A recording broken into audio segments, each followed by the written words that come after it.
Hey, friends and wrestling fans, Kurt Clapier here with highschoolwrestlingmatches.com and the Motivate podcast.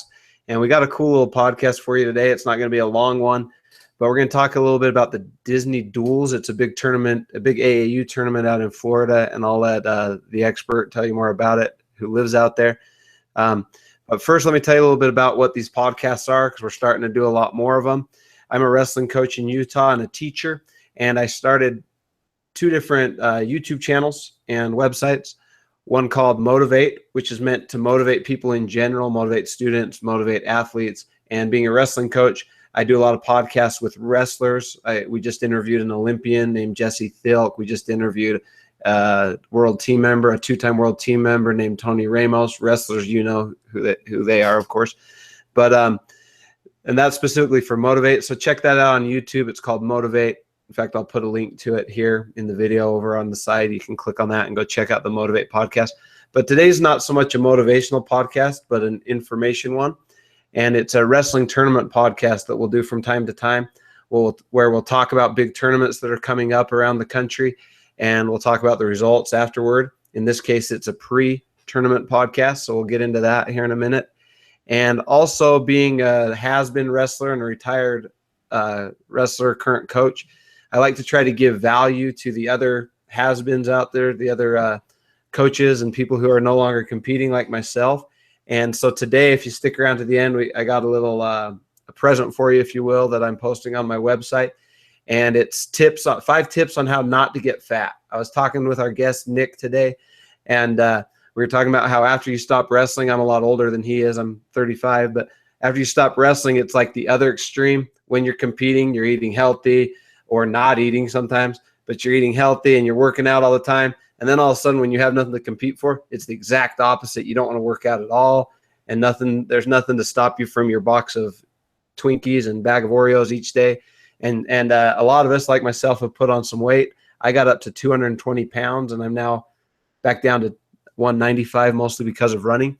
And I came across a cool little tip the other day, these 5 tips for not getting fat, or for reversing the aging process, is what the guy who taught it to me called it, but I call it not getting fat, because who really cares about age other than the fat part?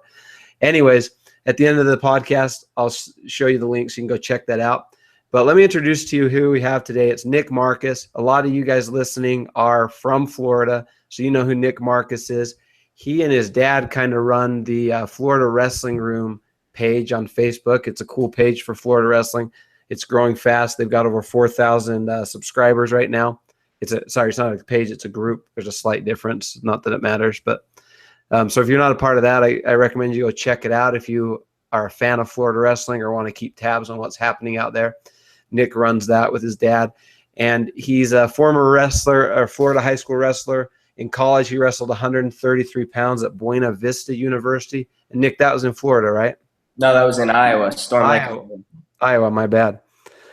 So in Iowa, and he's now the assistant coach at Palm Beach Central, which is where he wrestled high school. And he founded a training company called Top Tier Training. If you're in Florida, you've probably heard of it. And he's also the youth coach, so he's super busy in wrestling in Florida. He's also the youth coach, or the head clinician for the Police Athletic League Youth Club. And Nick, how you doing? How you doing today, man? Good. Nick's so busy with wrestling that part of our mix-up earlier was that he had too many practices going on, and we mixed up on the times. So Nick, I want to talk a little bit about this Disney Duels. They start next week, right? Yes, sir. Weigh-ins are next Saturday, June 11th. So today's Friday, the 3rd. Then they wrestle Sunday, you said? Yes. Competition starts Sunday the 12th and rolls all the way through actually the end of the week, I believe, till the 16th or 17th. Now, being the Disney Duels, it's at the Wide World of Sports Arena, right? Yeah, ESPN Wide World of Sports. Have you ever wrestled there? I actually haven't wrestled there myself, but this will be my 3rd year coaching there. It's a famous arena. I've never been there. Is it pretty? Is it intimidating to the kids, or what do they think of it?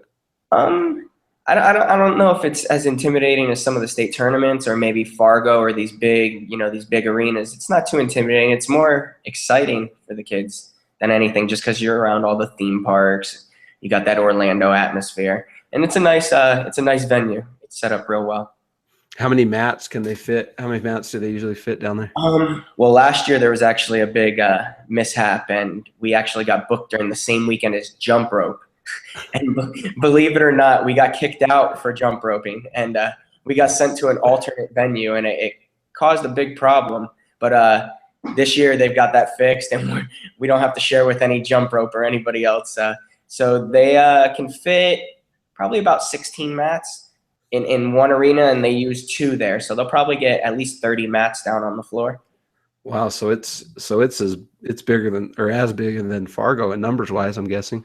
Yeah, mat wise, number wise, yes. There's probably about 120 different teams between the 4 different divisions. That's cool. That's cool.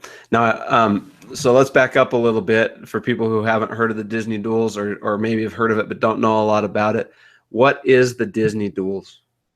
All right, well, it's the AAU Scholastic Duels is the actual name of it, but because it's at the Wide World of Sports and Disney, it's kind of adopted the own name, Disney Duels. It's by AAU. It's a big dual meet tournament. It's one of AAU's bigger tournaments, I would say. I don't know too many going on. I follow with USA Wrestling, so I don't know too many national level AAU tournaments. So this is a pretty big one. We tend to see a lot of big out of state powerhouses like Young Guns from Jersey and PA. You got the Michigan Pitbulls, Iowa Black. There's some really good travel teams that make their way down here for this tournament. This year it's a little smaller in numbers because they moved it up 3 weeks. So it's actually June 11th opposed to June 28th. There's a lot of schools that are still in school at the time. So the numbers dropped a little bit. Last year there was, there was like 45 to 50 teams. This year it's like 30 to 35. But you still walk out with like 12 duels in a 5-day period. And what are the ages?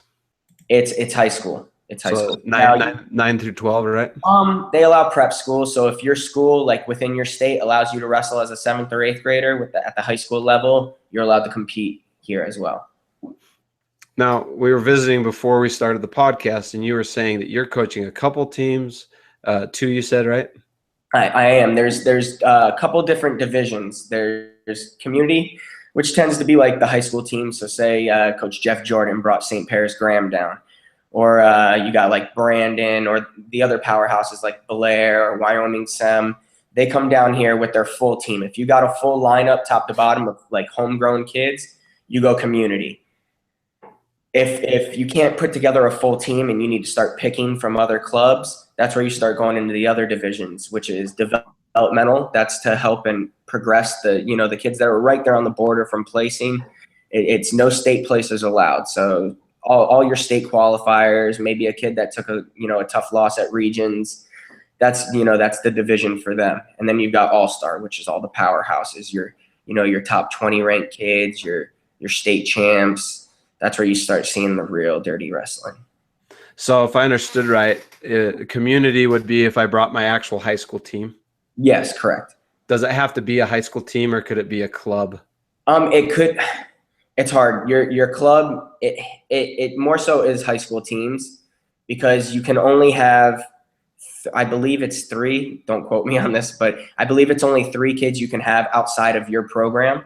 So like say, you had your dual team and you 2 or 3 of your guys are hurt, or that's one of your weaker links, and you train with a local high school that has some 2 studs at that weight, you could pull those 2 kids in because you're allowed 2 or 3 from a different school. But for the most part, it all has to be within your program. So community is for the high school teams. Gotcha. And then the developmental league, you can make your own team, but they have to be people who haven't placed at state yet, Correct. Right? Anything but state placers. That's kind of cool. So that gives guys a little more experience to get against guys their own level, instead of just going and getting killed at a national tournament. Exactly. My first time at a national tournament, I went 2 and out. That would have been nice to have had some experience before that happened. You're wressling a kid from Ohio or New Jersey that was 1 match away from placing at state, opposed to a kid from, like Florida or Georgia or North Carolina who was 1 match away from placing at state. That Jersey kid is pretty much like a state placer from here in Florida. So you're still getting tough quality competition. It's really good. Oh yeah, there's a lot of good wrestlers that didn't place at state. So yeah, that's awesome. And then they call it the All-Star League, the other one? Yeah, the All-Star division. That's for the best of the best. And you can just create a team of ringers if you want. Yeah, your super team. If you can get every state champ top to bottom on your lineup, that's the way to go. Do you have Young Guns last year? Young Guns Black. Actually, I think every single kid on their team was ranked in the top 20. top 20 nationally? You're talking? Yeah. Crazy. That's crazy. Yeah. Now, were they all from one state, or did they go beyond borders to? I've heard because of the numbers are down this year, they're changing the rules a little bit. I'm not too sure 100%, but it's supposed to be like a pipeline rule. If the state isn't touching your state, you can't compete with that state. So like Florida, you could have someone from Georgia or Alabama on your team, but I couldn't go fish somebody from Blair and bring them down from Jersey to wrestle on my team. That sounds fun. That'd be fun to build a team and go see That how would you be do. really fun. Do they what's in it for the kids besides the glory and the bragging rights? Do they have cool medals, shirts? What do they do if the team wins? The medals are really cool. They're real nice. They're shaped like stop signs, but they're medals. And you can earn All-American status. They give all patches with the All-American for you to stitch onto something. It's not, it's scholastic, so it also goes with your grade. It like you submit your schooling information with your grades and all that, so it kind of follows that as well. That's cool. I think this is a really cool idea. How long have they been doing this? I remember my junior or senior year back in 2007, they were doing it. So it's been going on at least 10 years now. It's a cool idea, and I like that they do it in June because it's a little bit more laid back time for wrestling. When you're training in June, it means you're real serious about wrestling, but that's the fun time of training. That's when it's not, for lack of a better term, it's not balls to the wall. You're just kind of you're working on technique and getting better and trying to get stronger for the next year. Because I always get these emails. I'm the head coach at a high school in West Valley City, Utah, and I always get these emails about these big tournaments during the season, like in the winter, about these tournaments in Florida, Disney World, tournaments in Hawaii, and things like that. And besides the cost of getting a team out there, my fear is that they'll just all go 2-and-out on purpose to go play. Yeah, I mean, season time, it's serious time. There's no time to, mess around. Do all your fun traveling over the summer. It's a good idea making it a dual tournament too. That was a brilliant idea because then you can't go 2-and-out. So yeah, you can, you could be the weak link on your team and you could be on the best team and still, you still got to wrestle. You're guaranteed 10. If you're on the team and you're the only kid at your weight class, you're getting 10 matches, whether you go 0-10 or 10-0. Gotcha. So you might as well try. Exactly. And then I'm sure these teams budget in time to still go play at the park, I guess. Especially the out-of-state teams. You see that they come like a week in advance, and they'll go to the theme park like for the first 3 days before it, or like last year we stayed a day extra and went to the theme park after. Now, are you wrestling for a week straight, or do certain divisions wrestle for 2 days and so on? The first two divisions, All-Star and Developmental, they weigh in Saturday and wrestle Sunday through Wednesday. And then the two community divisions weigh in Monday and wrestle Tuesday through Friday. Gotcha. So they've kind of split it in half. Kind of, but it's still pretty packed. Awesome. Well, it sounds like a cool tournament. If you get a chance, film a few of the good matches, and we'll share them on highschoolwrestlingmatches.com with everybody. Try and put a little highlight tape together for you guys. Now, let's talk about what people that are going should look for. I know it's hard to know what individuals are there, but this will be on Track Wrestling. So if anybody wants to follow it, you can jump on Track. You can see what teams are winning. Will they organize the teams by state? Do you have any ideas? So if someone wants to check what Utah is doing or what their state teams are doing, do you know if they'll organize it like that on Track, or do you have no idea? I actually have no idea. I didn't even have time to keep up with it last year. I would jump on my dad's Facebook page on the Florida Wrestling Room, and I just keep up to date with how our Florida teams are doing for the most part in our blog, but I'm not too sure. Gotcha. Well, Track's pretty cool. So if you're serious enough about wrestling that you want to kind of follow it, I'm sure you can figure out how to find the teams that you care about and the individuals you care about on there. But I was going to ask you, so because it's a national tournament and it's through AAU, it's hard to know what individual studs from around the country are coming. But you mentioned to me that you do know some of the teams to look for. What are some of the best teams that people should watch for at this tournament? Definitely Young Guns. They won it last year. You got to look out for, let's see, Young Guns, Combat. You got Michigan. Where's Young Guns from mostly? Young Guns is from, oh, I'm going to kill myself. It's PA or Jersey. I Gotcha. completely forgot. Gotcha. So Young. I want to say it's Jersey, but you got Michigan Pit Bulls, Iowa Black, Mawa Mid Atlantic Wrestling Academy. They're always solid. They're also out of Jersey, I'm pretty sure. Who else is there? Last year, what were some of the better high schools that actually brought their high school team? Oh, Wyoming Seminary was there. I want to say St. Paris Graham was there. Brandon is there. There's some really good Florida teams that go. Winter Springs, Springstead, Clay. This year in the All-Star division, we're rooting for them. The Florida All-Star team, the super team, we've got South Florida Lightning, which is a pretty popular team, and then Lake Highland Prep, who is ranked nationally right now, and their head coach, Coach Mike Palazzo, was named Flow Wrestling Coach of the Year. They've got top to bottom, their entire lineup is state champs from 106 all the way to heavyweight. They've got 20 state champs and 7 nationally ranked top 20 kids on their team. Last year they took, it was either 3rd or 4th, and they're going to try and win it this year though. So Gotcha. hopefully they could represent Florida for us and bring one back. Gotcha. Well, good luck, man. Good luck to your teams. That sounds awesome. Yeah, definitely look out for Top Tier. And Top Tier, yeah, that's your club? Yes. We went 9-1 last year, and we're looking to improve on that and maybe bring home a title in the developmental division and hopefully follow behind South Florida Lightning in the All-Star division. So you're going to be in the All-Star division too? Yeah, we're going to try, and I'm hoping we could be the second best team behind South Florida Lightning. I've got a lot of studs as well, but they've got some firepower, man. They're deep. How often are you working them out this time of year? Right now we're training 3 days a week, and then sometime every other Sunday we try and get beach workouts. We take advantage of the beach out here and get some hot sand workout.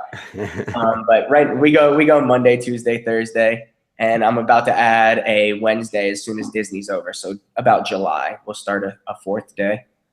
That's cool, man. So have you found a way to make a living as a wrestling coach, or are you like the rest of us, you work a job to support your wrestling habits? I work a job to support my wrestling habits, unfortunately.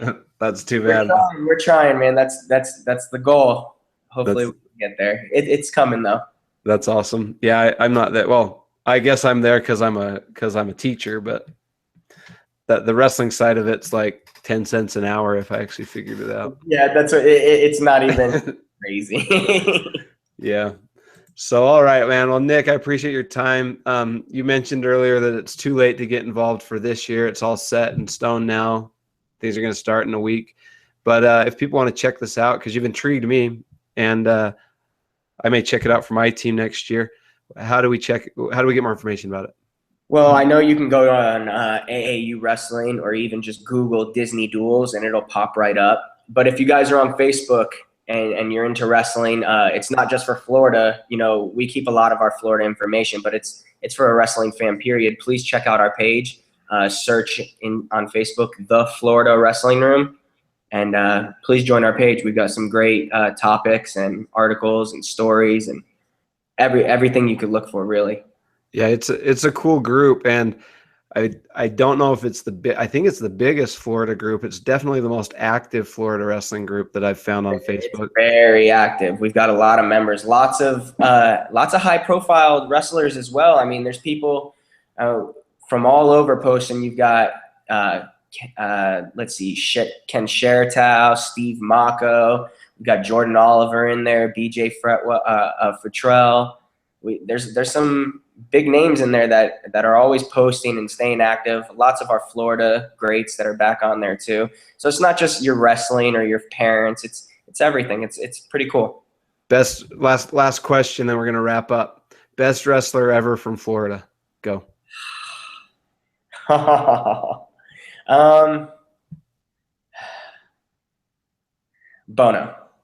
Bono. I forgot he was from Florida because he was an Iowa State guy. Is he back in Florida? Where is he now? I lost track. Coaching at South Dakota State, actually. Okay. Yeah, Bono. Yeah, that's probably a good argument. Who else? Whom else might be runner up?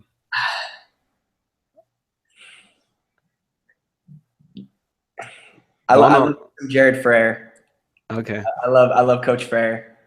because Bono was a big name when I was competing still, because he won it Bono's awesome. twice, won NCAA's twice, or was it just once? I can't We remember. got a lot. We got Hazelwinkle. He's a Florida guy. Yeah. I did not know that. Yeah. Yeah, he was on a world teamer too in Greco and freestyle, right? Didn't he do it? Didn't he switch? He's a little beast, man. Yeah. All right, man. Well, thanks for your time. And guys, that's it for this wrestling tournament podcast today, brought to you by highschoolwrestlingmatches.com. Thanks to Nick Marcus for being on the line. Definitely, if you're in Florida, go check out Top Tier Training if you're close enough to get involved in that. Highly recommended. Also, if you're a wrestling fan, jump on Facebook, go to the Florida Wrestling Room, and get involved in that group. It's a very active wrestling community. And as promised at the start, the 5 secrets of not getting fat or reversing the aging process for wrestlers who are no longer wrestling, like myself. Go to highschoolwrestlingmatches.com. It's just like it sounds, highschoolwrestlingmatches.com. I'll also put a link up here a little later today. highschoolwrestlingmatches.com/don't get fat. Now, if you're watching this live, it's not there yet. I'm going to post it right after I hang up, so check back later today. If you're watching the replay, it's already there. highschoolwrestlingmatches.com/don't get fat. All right, that's it. Stay tuned. We try to bring you new content all the time. We had an interview with Anthony Ramos that I definitely recommend you check out. That link's also here available on this video. And thanks for your time, Nick. Thank you, boss. I appreciate it, man. Okay, man. We'll talk. We'll do a follow-up podcast to this to talk about the results in a couple weeks. All right. Sounds great. Okay. Take care. You too.